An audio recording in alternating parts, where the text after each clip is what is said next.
Hello, everyone, and welcome into another special edition of To The Point podcast. As tonight, I will be interviewing David Samson, and I'm on here a few minutes before David is scheduled to join, just to kind of give you all a little bit of an idea of what David has done in his career, what he's accomplished.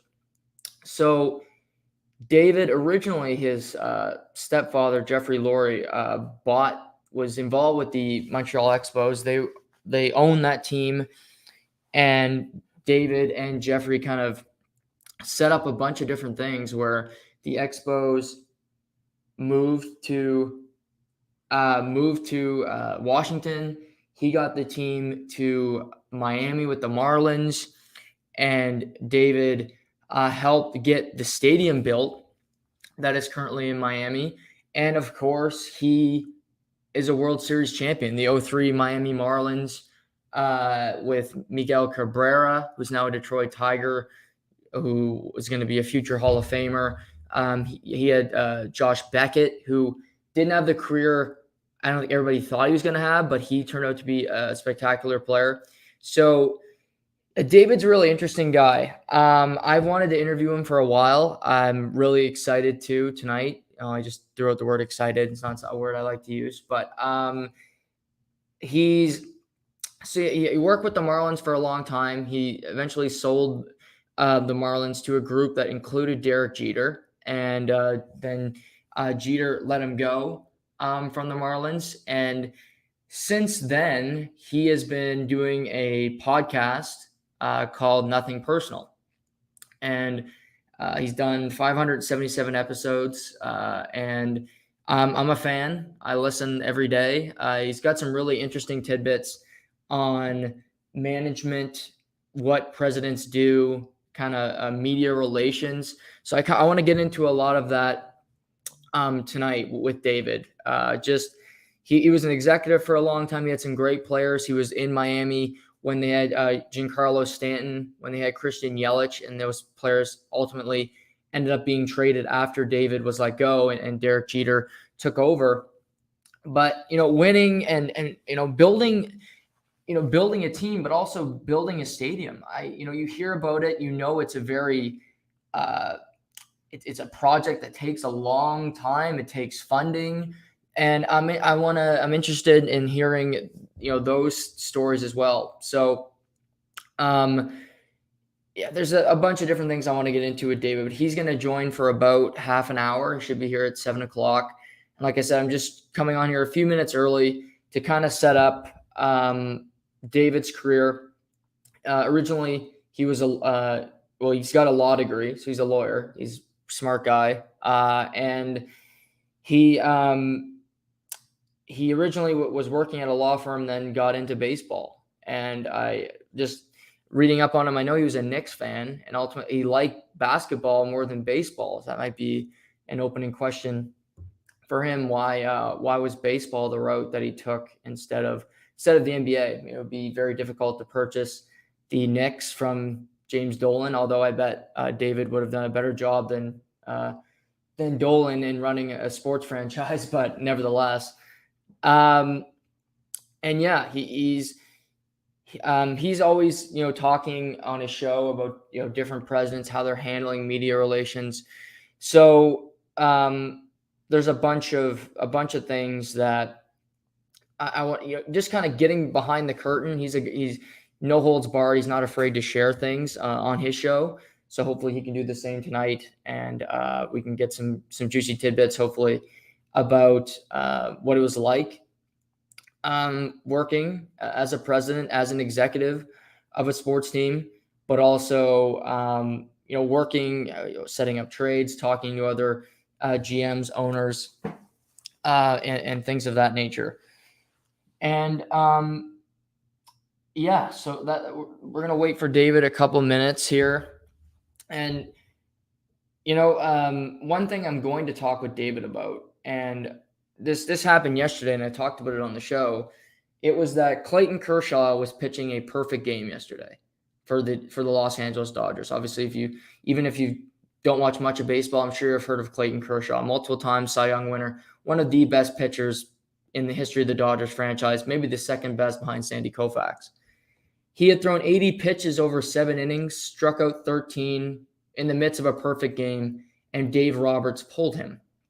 Now, this is the second time in Dave Roberts' tenure as the Dodgers GM, or Dodgers manager, that he's pulled a starter while throwing a perfect game. So this isn't unheard of. He's done it before. But what I really want to get into is, does the president, owners, GM have any say in this? I think we've heard forever about the Blue Jays situation where Ross Atkins and Mark Shapiro might have more control than Charlie Montoyo. Now, that's never been verified, but that's always a rumor that he's kind of the puppet and they're pulling the strings. So I'm wondering, obviously Dave Roberts is an established guy, but for a guy like David, who you have a pitcher, he had Beckett, who was a great young prospect. How would you handle it? Would you make a call down to your pitching coach, to your manager, and say, I think it's in the best interest of the team for this player to come out in this moment? So that's just something that's happened recently that really came to mind to me just before I went on the air here, because you think it's the manager, but we don't know. It could very well be the president saying, my investment could be hurt in this situation. And I see our guest is on the line. I'm going to bring him in here. He is former president of the Miami Marlins, Nothing Personal podcast host, just fresh off doing episode 577 today. And I'm thrilled to welcome in David Samson. David, thank you so much for coming on with me. Oh, you're welcome. How are you? Can you hear me? I can't hear you, David. Just a second here. I'm going to see what I can do here. Just a second. I'll go and come back on.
Can you hear me, David? I hear you great. Perfect. No, I got you back. Sorry about that. But yeah, so first of all, good to meet you. Thank you so much for coming on. I really appreciate it. And how are things in your world? Everything's good. Happy to be here. I was talking about the Clayton Kershaw situation, and I saw you talked about it this morning on Nothing Personal. And I'm wondering, as a president, did you ever, or do you know of situations where the president owner made a call to an owner? Like, do you get involved in those, or is that strictly a manager's decision on pulling a pitcher? No, we definitely get involved. So we'll talk to the manager before a game about different things that are going on for that particular game. Certainly we'll talk about the starting pitcher and what the expectation is for that pitcher, whether or not we have that pitcher on a pitch count, what we're doing in terms of who's available in the bullpen, what order we think the bullpen pitchers are going to be used in what scenarios. If we have a lead early, but we have a high pitch count, who we're going to go to. If we're behind in the middle innings, who we're going to go to. So we have a pretty good idea of what's happening before it happens. And when you've got a pitcher like Clayton Kershaw, shortened spring training, coming off of that spring training, I don't agree with the decision, but that said, it's a decision that was made before the game even started. Right. So, Kershaw said all the right things, that he was okay with it. He was happy. Do you think he would have the confidence to have, do you think he'd have a conversation with Dave Roberts, positive or negative, about that situation? No, I think that he's a veteran. So he understood that he was going to do 75 to 80 pitches. And he knew when he came out after the 7th inning, when he started getting congratulations from his teammates, he knew he was done. And he knew what he was going to say to the media because he knew the media was going to say something. And that's all rehearsed and planned because you don't want to create a distraction. That said, it's a much bigger issue for me. And the issue is, what are we doing in terms of fans and baseball? What are we doing in terms of making the product more watchable? What rule changes are we going to allow? What are we going to do to build up starting pitching more in order to have these types of games possible? Because when you talk about growing fan affinity or getting people who are not really interested in baseball to be interested in baseball, it takes something like a home run chase or a perfect game or a no-hitter or something that causes casual fans or non-fans to pay attention. To that point, you see in Toronto last night, Vladimir Guerrero Jr. hits 3 home runs, and he easily could have got pulled from that game, David. I mean, he got 3 stitches after the game. I get it's a lesser risk, but Charlie Montoyo and co. could have decided to remove Vladdy from a potential injury situation. I mean, I agree that baseball players are not hockey players, but I mean, you can lose you can lose all your teeth and you miss a shift. So, right. It's different. But for that sort of abrasion or that sort of cut, you're going to do a quick patch, a quick glue, and then deal with it after the game. You do not need to get pulled from a game for that. Now, if something happens to his legs or something happens that changes the mechanics of his swing, then you're going to pay attention to that. Because one thing we're looking at while watching a game is anything going on that doesn't look the way it's supposed to look, because that's how injuries happen when players start compensating. You see it a lot with pitchers. If their legs are bothering them or their knee hurts, they're planting differently, their arm angle changes, and that can lead to arm injuries, which can lead to being out longer than you'd be if just you have a tendonitis in your knee. So we really are paying attention to things like that, but an abrasion on the hand, lace them up and keep going. How has the transition been from you from president to now podcast host / media personality, if you will? It was hard at first. It's hard on a day like today where we're about 38 minutes from the Marlins home opener.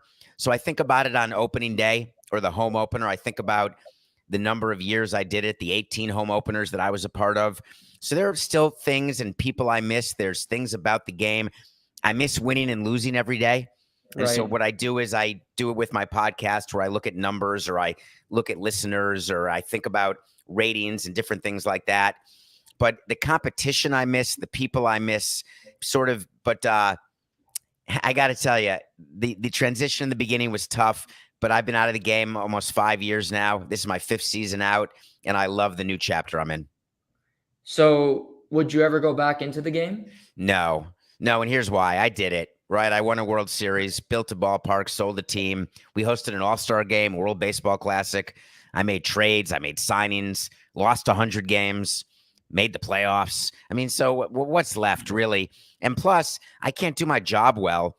And the reason why the podcast works so well is there's no one out there saying what I'm saying or willing to say what I'm willing to say because they all want to get back in the game or they don't want to hurt people's feelings or they don't want to sort of provide truth. And that's not how I do it. Nothing personal, is just 45 minutes a day of truth, stories, explanations of things that are going on, real explanations of things that are going on. And if I were trying to get back in the game, I wouldn't be willing to really tell you what was happening. Right. What's the biggest misconception about president / ownership, whether positive or negative, that you've come across? That's a great question.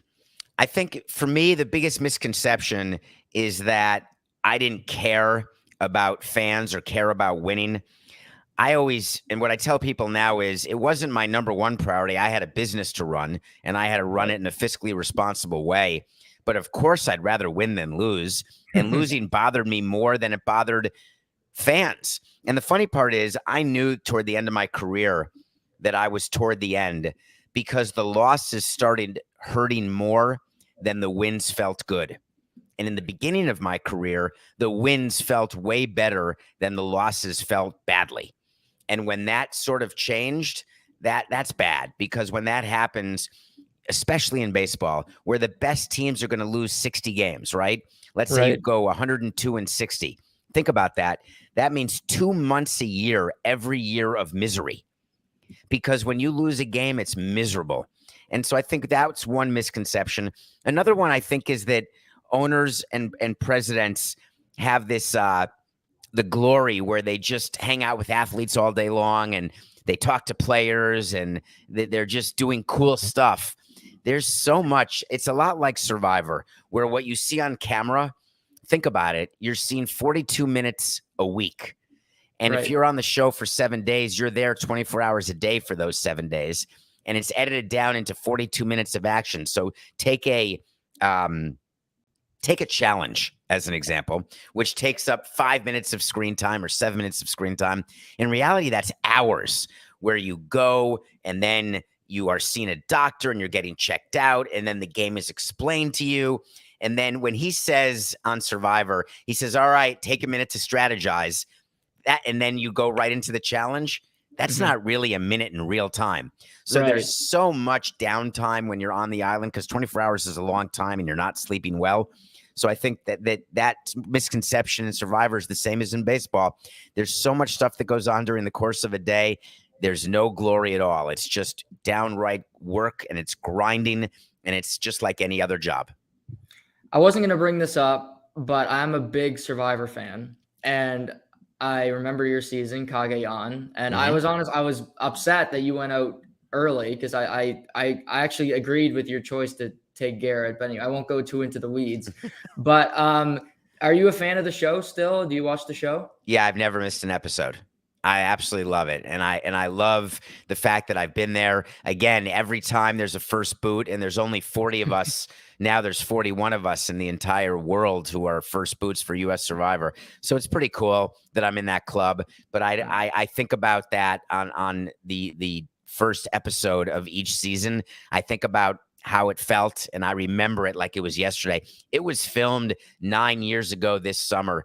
And I think about it all the time. I have the torch behind me right there. That's my torch right there. Yes. And I have quite a few other things from my time on Survivor. And I have really good friends from the cast who I'm still in touch with. So all in all, it was a really, really positive experience.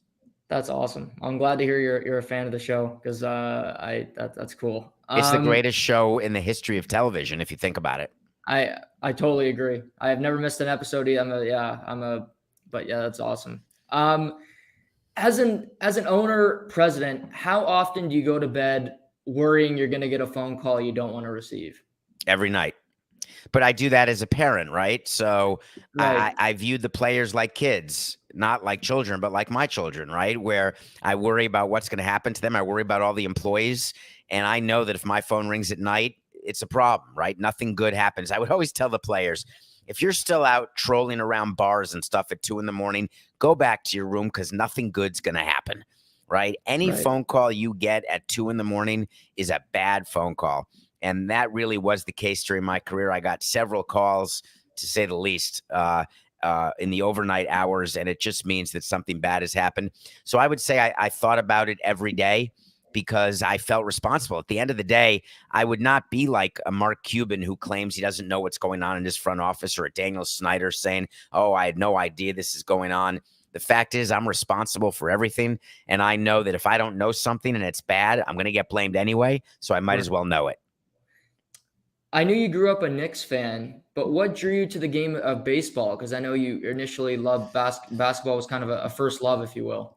Yeah, basketball is my true love. The Knicks, I'm still not anymore, but the way I was a fan of the Knicks in the 80s and 90s, I've never felt that sort of emotion and passion for any team, even the team I worked for 18 years. It's just different when you're a fan.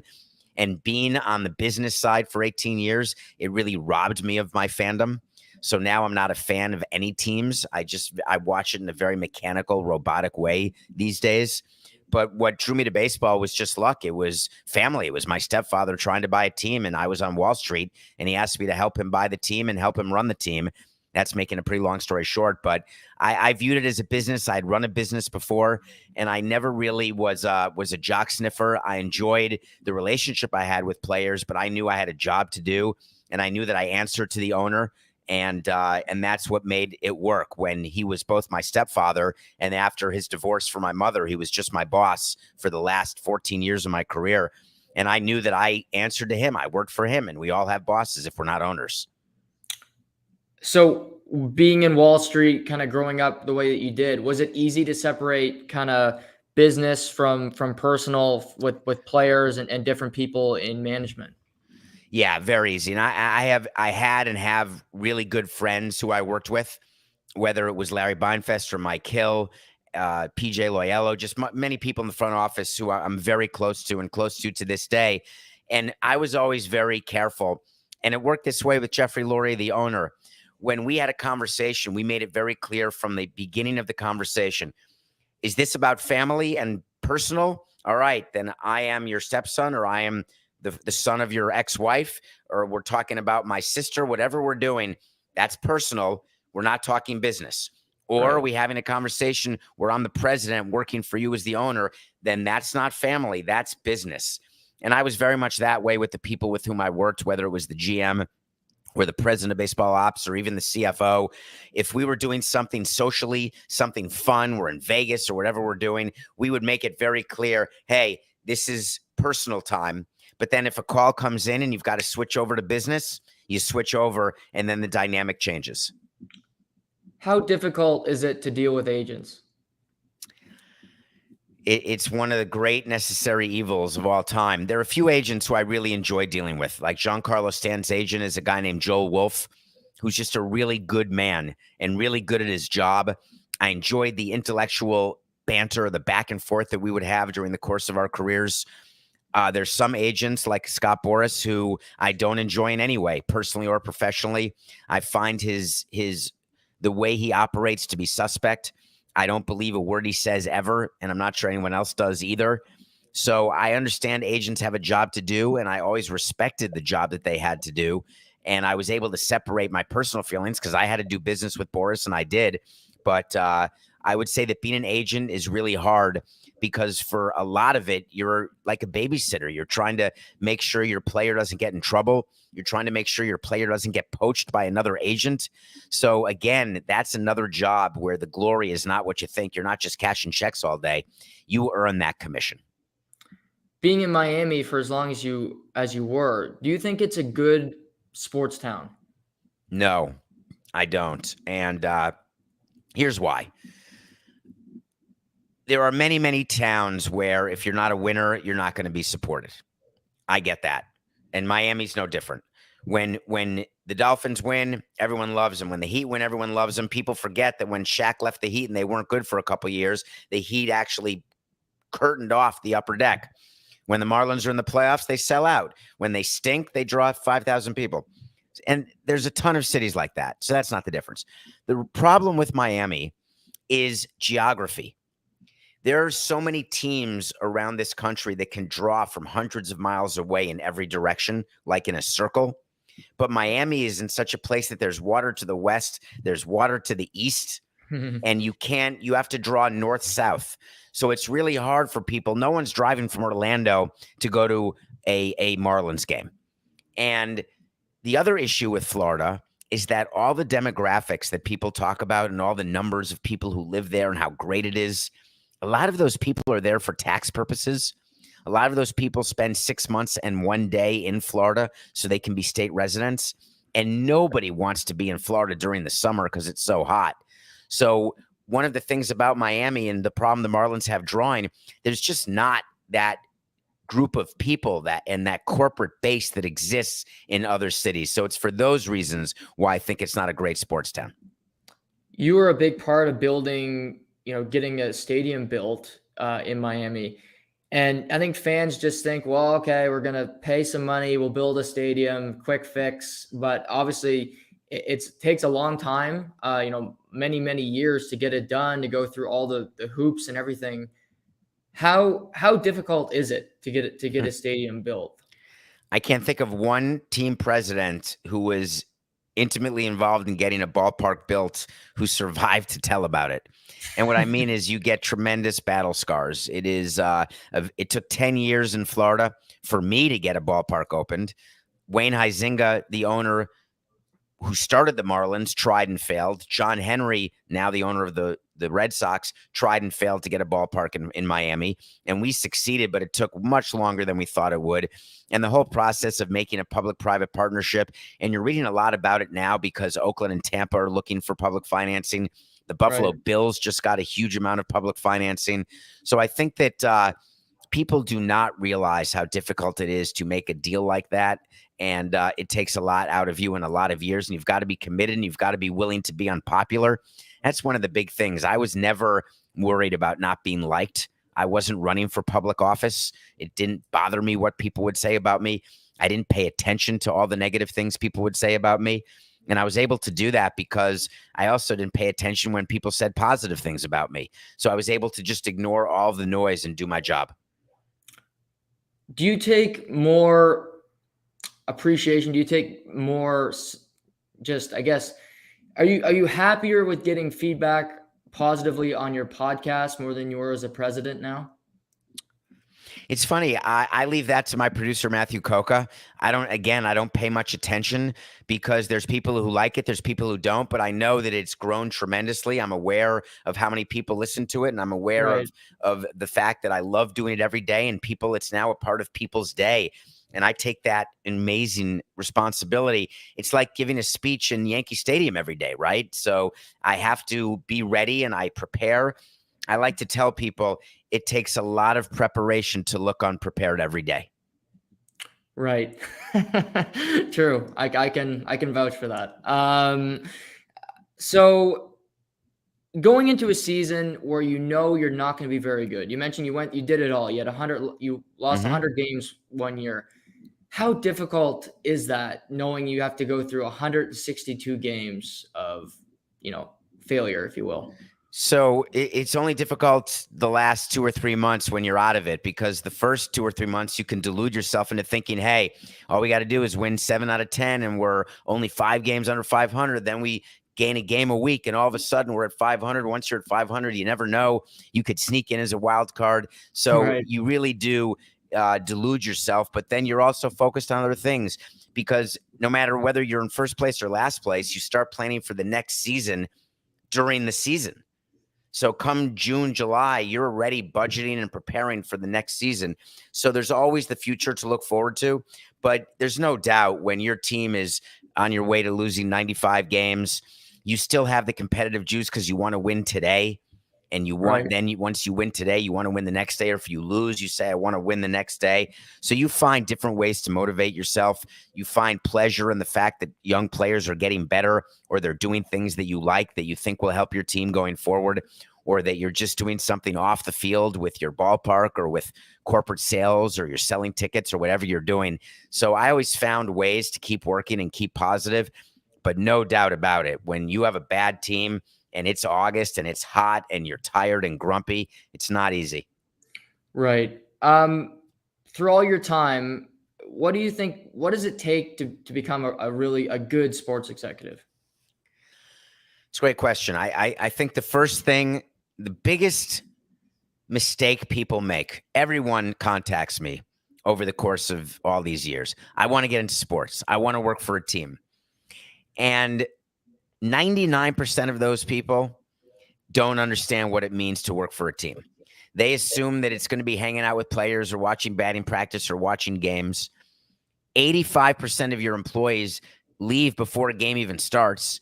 It's not their job to worry whether the team wins or loses. They've got other things they're doing in a company where you've got marketing and sales and finance and human resources and operations and all different things. And the other thing is, most people aren't ready to fail and they're not ready to move. What do I mean by that? The overwhelming majority of people who work in sports are going to move cities at least once. They may even move sports. So when I get a resume that says my whole life, all I want to do is work in baseball for the Marlins, I don't even interview that person, because I'm not looking for that. I'm looking for someone who wants to be in sports, but most importantly, to be in business. So I think the majority of people don't know what they're getting themselves into, so they leave quickly.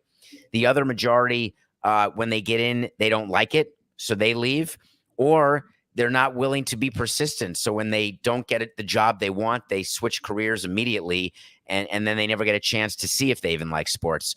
So the number of people who say they want to be in sports and the number of people who end up in sports, it's a very, very small fraction. Would you consider yourself a tough boss? Do you think your employees thought you were a hard person to work for, or how would you gauge that scale? Oh, I can tell you because I would be evaluated up and down, right? So I Right. evaluated people and people would evaluate me. So I was extremely consistent and clear. And some people said that I was abrupt and short and impatient. And I take those to heart and I agree.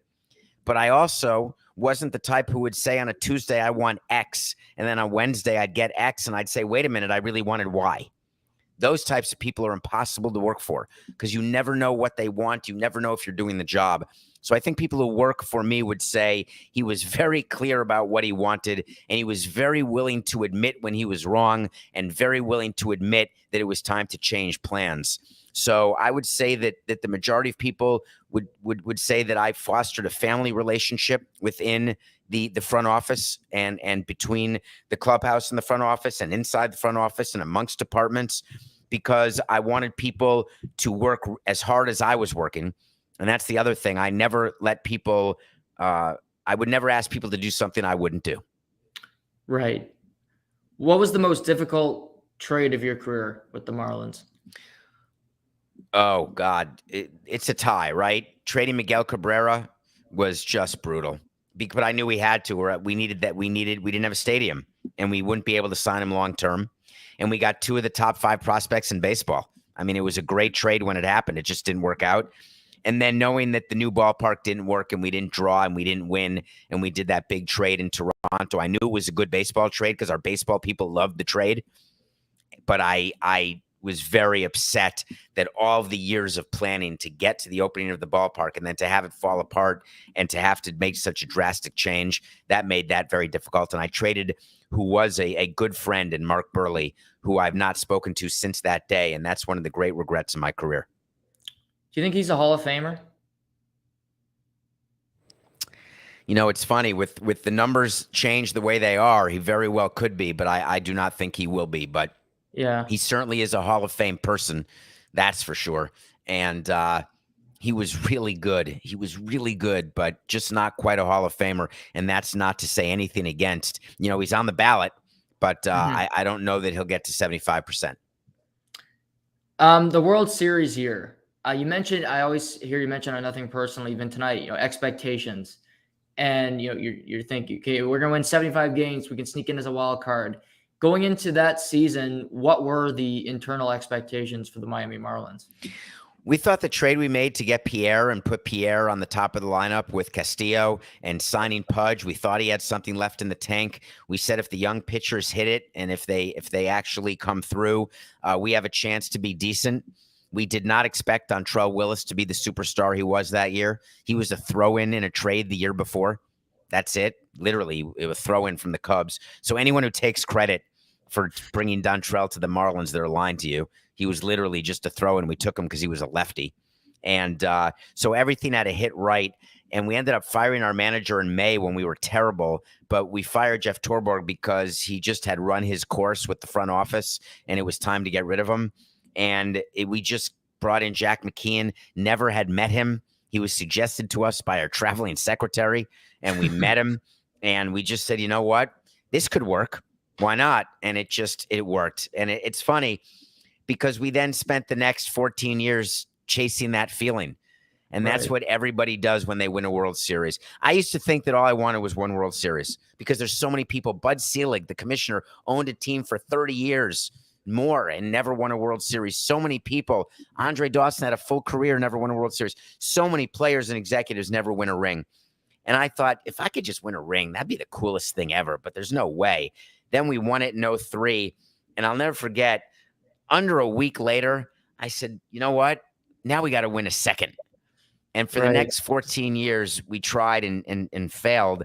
And one of my big regrets of my career is that I did not properly appreciate what was happening in 2003 while it was happening. And I always try to be present. And I failed absolutely epically in 2003 being present. What advice would you give to Alex Anthopoulos and the Braves going in trying to repeat this season? Take a look at your clubhouse for complacency. And that's the problem when you run it back. But by the way, he made a great move moving out Freeman for Olsen. And Olsen has a chance, and they'll get Acuna back, and they have Ozuna playing, and they ran it back with Rosario and Duvall, which I would not have done because you caught lightning in a bottle with them. They let Soler go, which was smart to do because he's being overpaid by the Marlins right now, without a doubt. But complacency is something that you just have to be careful of. But also what executives will tell you is that winning a World Series, it requires a lot of luck. Every year, the team who wins, if you look closely at their postseason run, there's a bunch of 2-out duck farts that happen that are unexpectedly driving a run that should have been caught, could have been caught. A ground out that's a double play that if it were 2 inches away, it would have been a run, an RBI where you'd lose a game. There's just all sorts of things that happen during the course of a postseason, and that's why no one's repeated since the 99-2000 Yankees. You worked with the Expos, and obviously they've been rumored kind of tied to the Rays for a long time, splitting time, which I never thought was going to work. But anyway, they continued to write it. Do you think Montreal is a viable Major League Baseball market? Not until they present baseball with a TV deal that is much higher than anything that I saw possible in Montreal. Not until they figure out the currency issue, because remember, revenue in Montreal is in Canadian dollars, but expenses are in US dollars. And then you've got to get a funded stadium. So until those things happen, it is not a viable city. But if those things can happen, then it certainly would be. How often do you attend live baseball games? I've not been to a game since the last game of 2017. I've never gone back, and I've never I think this could be the year. I think I may finally be ready. But remember, I went to thousands of games. Every year I went to 130 to 140 of the games. So during the course of 18 years, that's a whole lot of games. So if I never went to a game the rest of my life, I've still been to more games than most. And but that said, I told you I'm not a fan anymore, but I miss the atmosphere. I miss the rooting interest. But this could be the year I go to a game. I'm just not sure. What ballpark would you go to? I'm in New York now, so maybe I'll go to Citi Field and watch the Mets Marlins. That'd be fun to watch. Yeah. Now that Jeter's gone, I'm more willing to go to a Marlins game. Do you like that he's gone from the Marlins now? Well, I knew he was going to get fired. He was terrible at his job, so that wasn't a surprise. It just was a matter of when, not if. Are you going to watch his doc on ESPN? I know him personally. Like, I don't know what I could possibly learn from watching a documentary. And there's only a certain limited number of hours in a day, and days in a year, and years in a life. So I'm pretty careful with my allocation of time. Who's the best baseball player you've ever seen play? God, no one's ever asked me that. So the best player I ever had would either be Miguel Cabrera or Vladimir Guerrero Sr. Right. And those are players that we had. The best player I ever saw in person, I've seen so many great players. I mean, how can I say that? I'll tell you, Manny Ramirez was one of the great hitters. Albert Pujols in his prime was just incredible. Incredible. I mean, he's so past his prime that people don't remember. He was incredible. Watching Bonds, even though he was on steroids, I could take steroids all night long and not be able to do what he did, which makes it even worse that he did steroids when he didn't need to. But just watching him was great. There's some pitchers. I got to watch Greg Maddux. We couldn't beat Greg Maddux. I mean, we couldn't hit him. Sometimes we did, but felt like we didn't. I got to watch Ryan Howard in his prime. So many great players. I wouldn't even know where to start. Before I let you go, because we're coming up on time here. If a fan came up to you and they said, David, I'm only going to watch one baseball team this year. I'm going to follow one team. Who would you recommend that they watch? Are you looking for a train wreck, or are you looking for victories, right? You have to be a little more specific. Maybe let's go with content, because I know we're both in the content game. So meaning for good stories on and off the field? Yes, sure. Yeah. So obviously the best stories on the field are always around the Yankees and the Mets, right? Because Right. there's so much craziness between those two teams. The Mets are promised a World Series in 3 to 5 years. They've got some interesting players. The Yankees are the Yankees. You get to watch Stanton and Judge every day, where you don't want to turn away. If you're looking for a train wreck, you can look at the Texas Rangers or the San Diego Padres. If you're looking for a feel-good story, you could watch the Mariners, because this could be the year they make the playoffs. And will they be able to handle the pressure? If you're looking for an old owner trying to grab one more victory, you could watch the White Sox, where Jerry Reinsdorf is trying to win one for the first time since 2005. If you're looking for the best young players around, you watch the Blue Jays and watch Vladimir Guerrero Jr. every single day. So if you ask me to focus on one division, I would focus on the AL East. Right. For sure. But there's a bunch. Listen, if you want to just watch Ohtani and Trout, but that team is so brutal year after year, I wouldn't subject that to my worst enemy, having to watch that every day. Well, David, I know you're a busy guy, and I just want to say thank you so much for joining me. This was an absolute privilege and a real treat for me. So thank you so much for joining me tonight. I really appreciate it. Oh, you're very welcome. It's great to meet you. Have a great day. Take care, David. All right. Bye-bye. That's David Samson, everybody.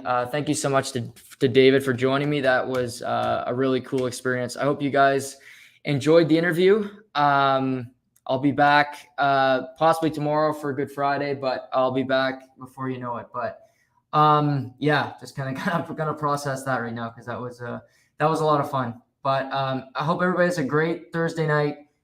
We'll talk soon.